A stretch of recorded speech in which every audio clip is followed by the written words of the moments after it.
Welcome to the ASTRALX Deep Dive, Illuminating Your Path.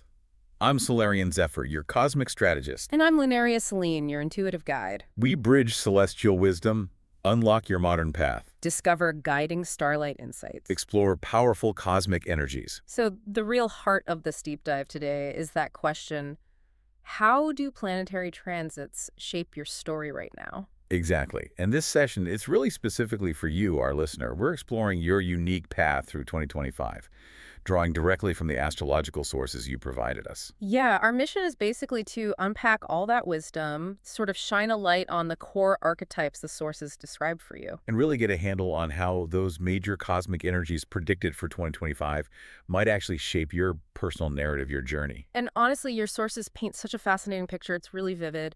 They describe you as a Sagittarius Sun Woman with Libra Rising. And they've given this blend a really evocative name, the Arrow of Equilibrium. The Arrow of Equilibrium. I love that.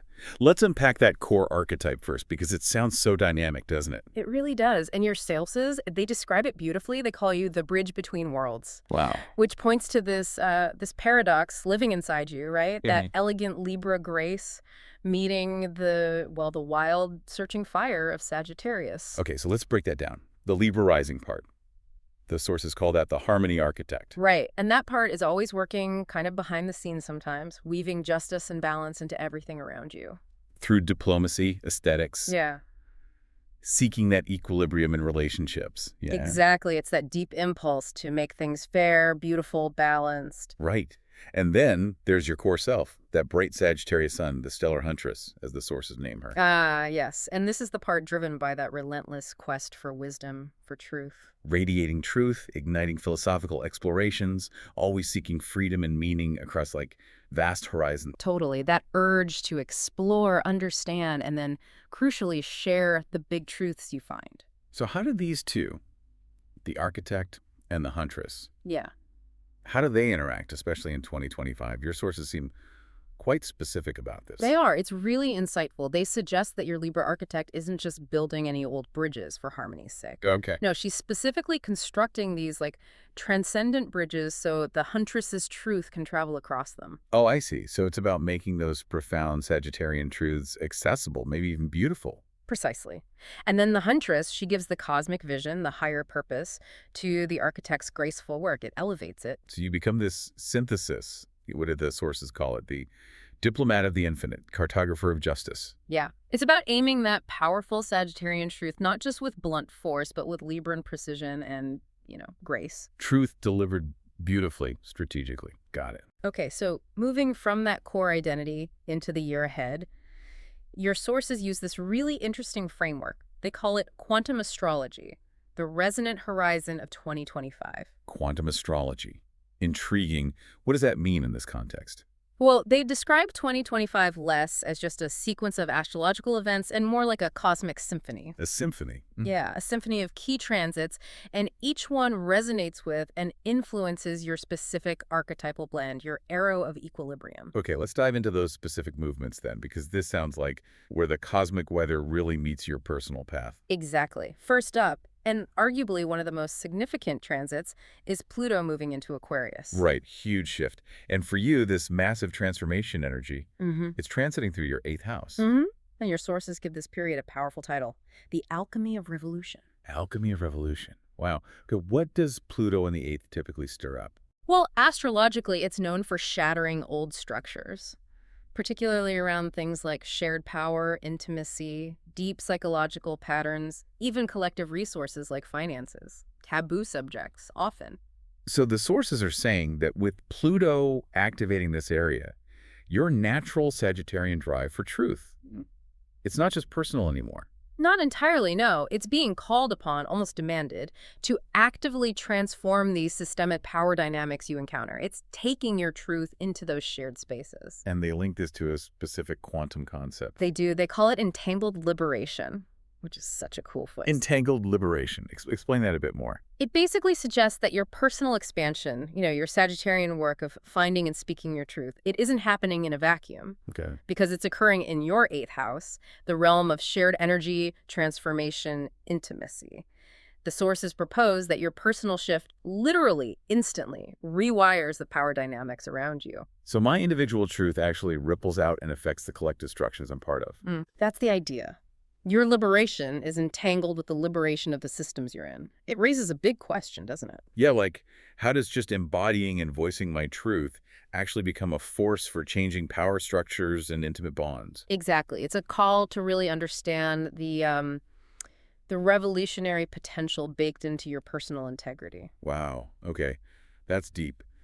So building on that, what's the next major energy shift we need to look at? That would be Neptune moving into Aries. And for you, this transit is happening in your 12th house. The 12th realm of dreams, the subconscious hidden things. Got it. Precisely. And your sources title this transit the Sovereignty Baptism. Sovereignty baptism, another evocative name. What's the feel of Neptune in Aries in the 12th? While Neptune in the 12th often dissolves boundaries, brings subconscious stuff bubbling up, but put it in Aries, and there's this sudden urgency, a call to action almost. So it's not just gentle dissolving. Less gentle, perhaps more. Oh. Clarifying. The sources say this transit dissolves old patterns of martyrdom, maybe escapist fantasies you might cling to. So it forces a confrontation. Like, where am I losing myself in illusions, or maybe carrying dreams that aren't even mine? Exactly that. The sovereignty baptism idea implies this purification, this claiming of your own energetic space. It demands you ask, whose dreams am I really carrying here? Is this my path, or am I kind of lost in someone else's subconscious fog? Right. And the quantum concept they link this to is wave-particle duality. Okay, physics meets astrology again. How does that apply? Think about it. Are you presenting yourself as the, let's say, curated, optimistic particle of your Sagittarius sun? Maybe glossing over deeper, messier truths in that subconscious 12th house realm? Kind of putting on a brave face? Maybe. Or are you being asked now to embody the wave, the sovereign, sometimes chaotic wildness of Aries, fully embracing the whole truth of your inner world, including what needs releasing or claiming? That's a fascinating tension. Particle of curated optimism versus the wave of sovereign wildness. Got it. It's definitely a dynamic to navigate this year. Okay, switching gears a bit. Let's talk about Jupiter, that expansive energy. Where is it moving for you? Jupiter's journey in Gemini is key this year. And for you, it hits two important houses. Oh, okay. From the start of the year until about May 25th, Jupiter is expanding your 4th house home, roots, emotional foundations. Bringing growth there, maybe? Security? Could be. Deepening emotional intelligence, too. But then, from May 25th onwards, it shifts into your 5th house. Which is? Creativity, romance, self-expression, joy, play. Your sources title this whole combined journey the resonant hearth and stage. Hearth and stage, I like that. So expansion at home first, then expansion on your stage. Exactly. Jupiter in the 5th supercharges your creative projects, your romantic life, how you just express your unique self joyfully. And the sources mention something about viral wisdom. Yes. With your philosophical Sagittarian core being amplified by Jupiter, especially in that expressive 5th house. My ideas could really take flight. Potentially, yeah. Your deep truths and philosophies could become widely shared. Your personal stage becomes a platform for sharing your light, your perspective, really joyfully. That sounds incredibly potent. Okay, one more major player. Saturn. Where is Saturn challenging things? Saturn is retrograde in Pisces this year, and it's working through your 2nd house. Second house. Self-worth, values, resources, money. Spot on. And your sources call this transit karmic abundance codes. Karmic abundance codes. Saturn usually brings lessons, structure, sometimes tough ones. It does. In the 2nd house, it forces this deep examination, a real restructuring of your sense of self-worth and how you relate to tangible resources, money, possessions, but also your core values. So it's asking me to apply that Sagittarian truth-telling here to my foundations of worth and value. Precisely. It demands you build solid structures, that's Saturn, that are truly aligned with your deepest values and faith, this Pisces, in this very practical area. And the challenge is? Discernment. The sources emphasize this. You have to really figure out the difference between genuine faith in your worth and potential. Versus maybe unrealistic expectations or just wishful thinking, folly, as they put it. Exactly. It's about defining and structuring your true abundance code based on authentic self-worth, not illusion. Okay, that rounds out the major transits. Now, let's shift from the cosmic to the physical. Your sources bring in somatic astrology. Yes. This is so important. The idea that your body isn't just carrying you around, it's a cosmic compass. Holding clues, physical sensations that relate directly to these big energies moving through you. Absolutely. These aren't just abstract concepts. They can manifest physically. Like for your Libra rising. Where might I feel that? Well, Libra rules the kidneys, the lower back, even the adrenal glands, sometimes the jaw. So tension might show up there. And the sources link that to What? the effort of maintaining harmony. Yeah, like literally smiling through discomfort or feeling the physical weight of relational work, that relational labor pain. I can see that. Is there a tip for soothing that? A gentle one they suggest is placing some rose quartz over your kidneys, just to bring some soothing, balancing energy there. Okay. And for the core Sagittarius Sun energy, where does that show up? Think thighs, hips, liver, sacral plexus, areas associated with movement, expansion, belief. So maybe like restless legs when inspiration hits, Yeah, or that warmth in the hips when teaching or sharing big ideas. exactly those kinds of things. The sources say the best action is to move that energy. Physical activity, maybe archer poses, even something like simulating horseback riding can really help channel it. Makes sense for Sag. What about the big outer planet transits? Pluto in the 8th. Okay, that deep transformational energy. It could physically manifest as maybe heat or a feeling of intensity in the pelvis. Like potent energy pulsing there. Yeah, transformative energy. Or perhaps pressure behind the eyes, signaling you're accessing deeper, maybe hidden or occult insights. Seeing beyond the veil. Grounding feels important there. Very. The sources suggest using hematite at your root chakra to help anchor that intense energy. And Neptune in the 12th. That misty subconscious energy. That can sometimes lead to feeling psychically overloaded, How right? did that feel physically? Maybe like a foggy head, difficulty concentrating, or sometimes persistently cold feet, like a soul fatigue almost. Feeling ungrounded or overwhelmed by unseen stuff. Is there a remedy suggested for that? A simple but powerful one, saltwater foot baths. Maybe add some lavender. Helps cleanse and clear that subtle, energetic space. Good tip. Now, your sources highlight a specific period for somatic awareness this year. Mars in Leo. Yes. From July 20th to September 4th, Mars, the planet of action and energy, blazes through Leo.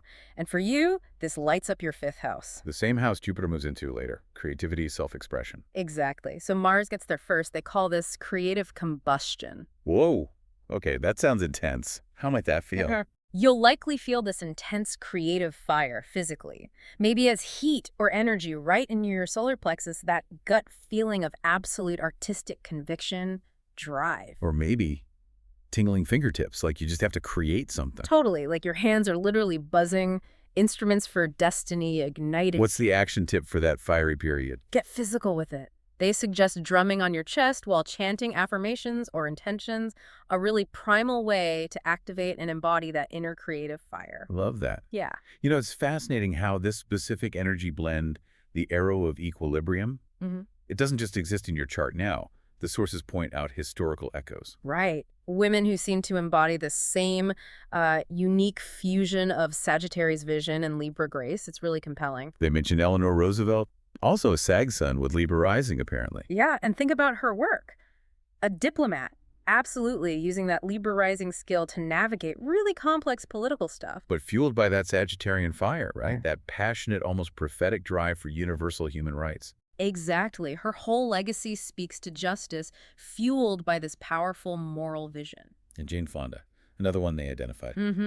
That undeniable Libran grace and beauty, combined with her Sagittarius Sun's, well, fiery activist spirit.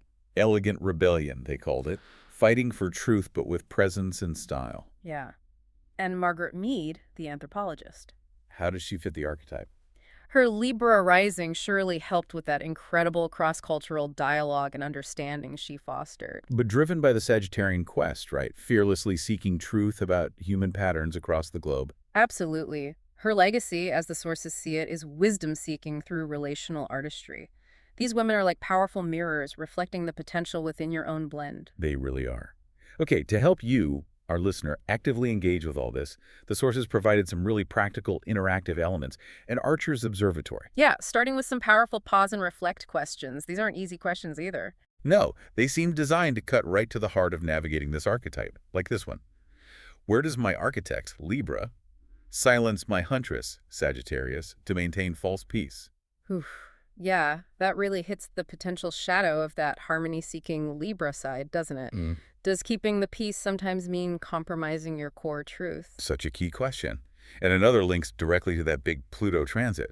What taboo truth, Pluto 8th, must I voice to liberate collective power structures? Right. It's asking you to consider the revolutionary edge of your Sagittarian honesty, specifically within those shared power dynamics. Where does your truth need to disrupt things? And then there's one addressing the potential shadow of Sagittarius itself. Which is? How can my optimism, Sag, inspire change without bypassing injustice? How do you wield that hopeful fire without glossing over hard realities?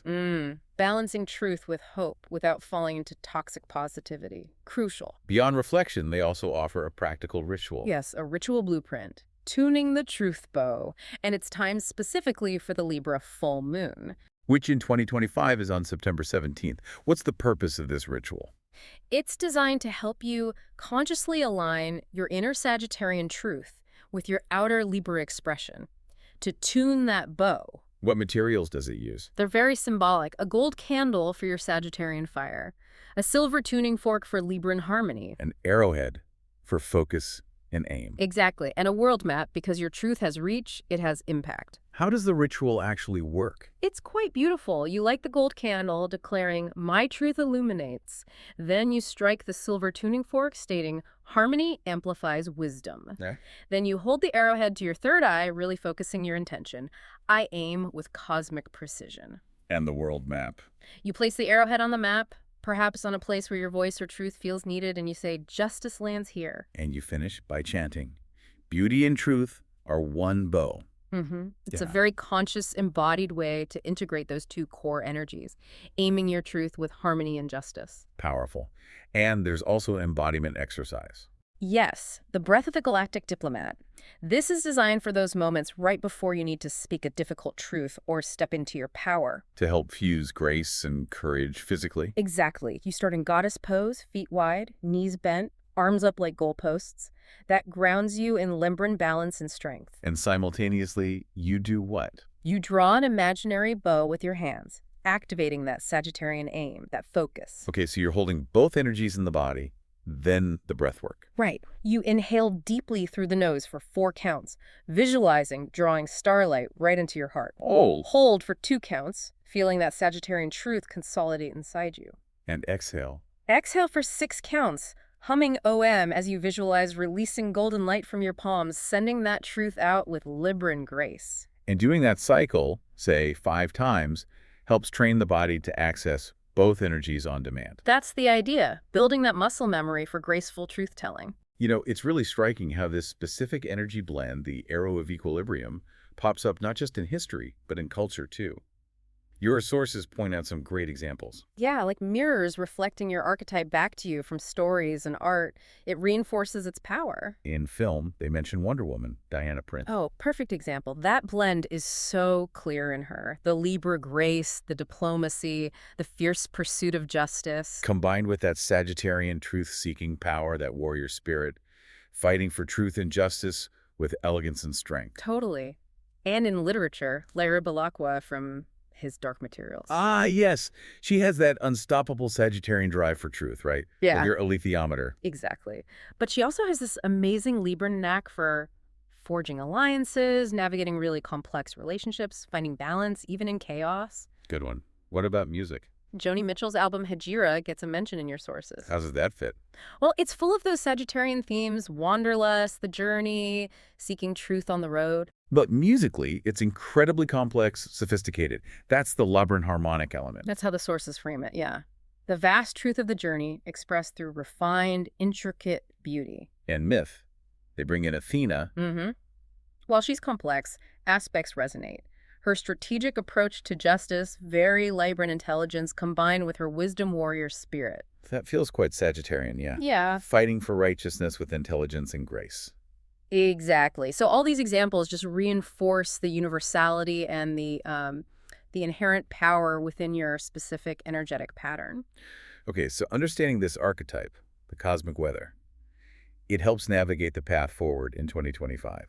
Your sources lay out 3 potential timelines. Right, 3 timelines at the crossroads, basically showing different ways you might embody or maybe fail to integrate these energies. Let's look at the first one, the polite tourist timeline. This happens if you lean too hard into Libra. Yeah, without fully integrating the Sagittarius fire. On this path, you prioritize external harmony above everything. Meaning you might silence your own truth, your convictions, just to keep the peace or fit in. Exactly. The sources say this leads to, like, unfulfilled wanderlust because your true path needs your authentic voice. And it could even lead to being complicit where you see injustice. What's the feeling or resonance of that timeline? They describe it as a gilded compass spinning aimlessly. Looks nice, maybe, but has no real direction. Ouch. Okay, what's the second timeline? The blunt prophet. This is the opposite imbalance, over-identifying with Sagittarius, neglecting the Libran grace. So just firing arrows of truth without considering the impact. Pretty much. Weaponizing truth, maybe delivering it without any diplomacy, burning relational bridges left and right. Mistaking dogma for wisdom, getting isolated. Could be. Becoming isolated in your righteousness, your fire untempered. The resonance here, the sources call it an arrow piercing its own quiver. Meaning your power becomes self-destructive or harms your own support system. That's the implication, yeah. Powerful, but ultimately undermining itself. So neither of those sound ideal. What's the integrated path? That's the Starlight Diplomat timeline. This is where you really master the blend. How does that look in action? It means finding ways to voice those hard Sagittarian truths, but doing it with strategic Libran grace and diplomacy. And using that insight into power dynamics from Pluto in the 8th. Yes, actively working to transform power structures, but ethically. Building coalitions for justice, not just fighting alone or burning everything down. What's the outcome of walking this timeline, according to the sources? Revolutionizing systems, revolutionizing perspectives, but doing it with infectious optimism. Marrying profound wisdom with relational genius. You become a beacon. And the resonance for this path? A constellation mapping both the path and the peace. It's not either, it's both. This is the path of sacred alignment your sources see as yours to embody in 2025. Sacred alignment. That feels like the goal. Which brings us to the Oracle's invocation. Yes, a powerful concluding thought from your sources to really anchor this understanding. They stress that you're not choosing between the Sagittarian bow and the Libran scales. You are the combination. You're the living cosmology where truth and beauty meet. And birth revolutionary grace. That's your potential. So the advice is, let Pluto in your 8th help incinerate those toxic power dynamics, internal and external. Yes. And let Neptune in your 12th dissolve any lingering harmony-martyred tendencies. Time to reclaim your sovereign truth. And with Jupiter blessing your 4th house roots and then your 5th house creativity. Make your home, your inner security, the solid launch pad for your wisdom.